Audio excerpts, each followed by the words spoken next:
Who looks outside, dreams. Who looks inside, awakes.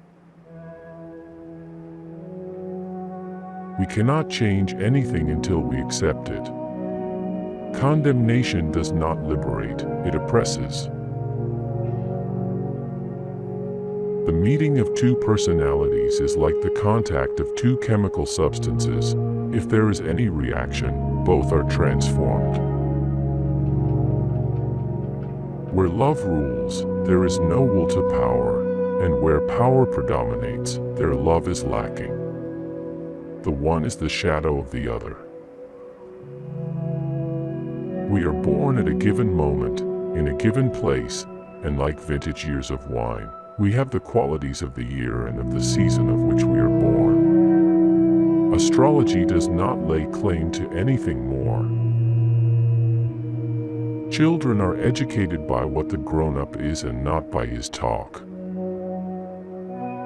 Knowledge rests not upon truth alone, but upon error also.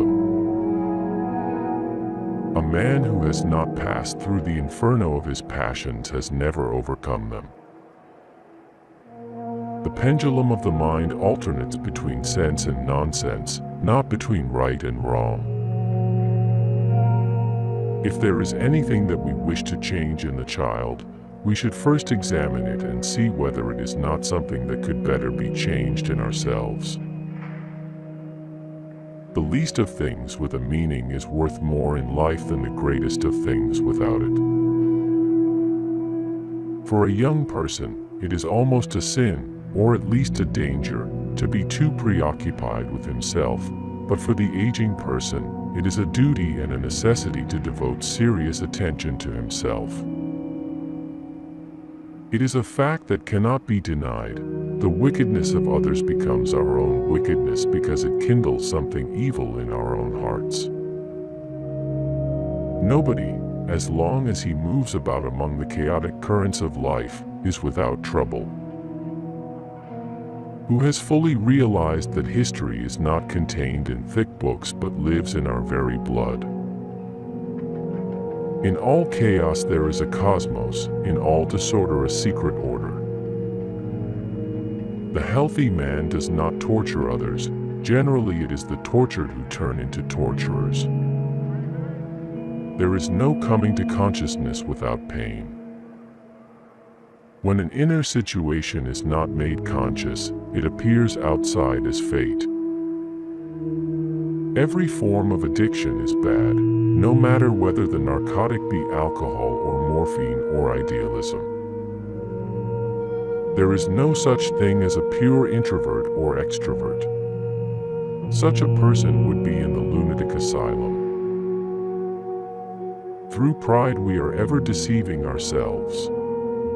But deep down below the surface of the average conscience a still, small voice says to us, something is out of tune. If one does not understand a person, one tends to regard him as a fool. Often the hands will solve a mystery that the intellect has struggled with in vain. The greatest and most important problems of life are all fundamentally insoluble. They can never be solved but only outgrown.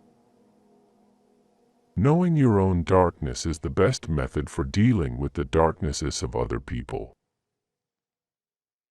Even a happy life cannot be without a measure of darkness, and the word happy would lose its meaning if it were not balanced by sadness. It is far better take things as they come along with patience and equanimity. A particularly beautiful woman is a source of terror. As a rule, a beautiful woman is a terrible disappointment. As far as we can discern, the sole purpose of human existence is to kindle a light in the darkness of mere being. It all depends on how we look at things, and not how they are in themselves.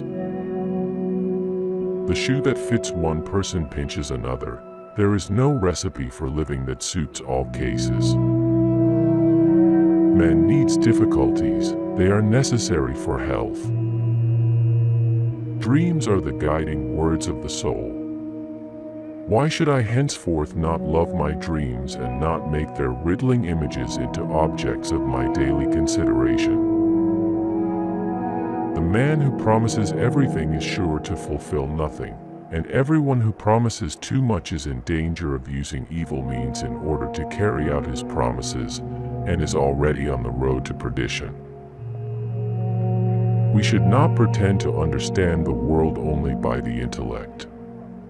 The judgment of the intellect is only part of the truth. Man's task is to become conscious of the contents that press upward from the unconscious.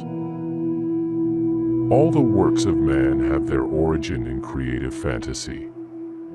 What right have we then to depreciate imagination? Mistakes are, after all, the foundations of truth, and if a man does not know what a thing is, it is at least an increase in knowledge if he knows what it is not.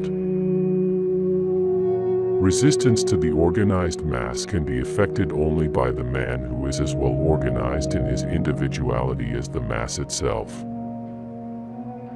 The debt we owe to the play of imagination is incalculable.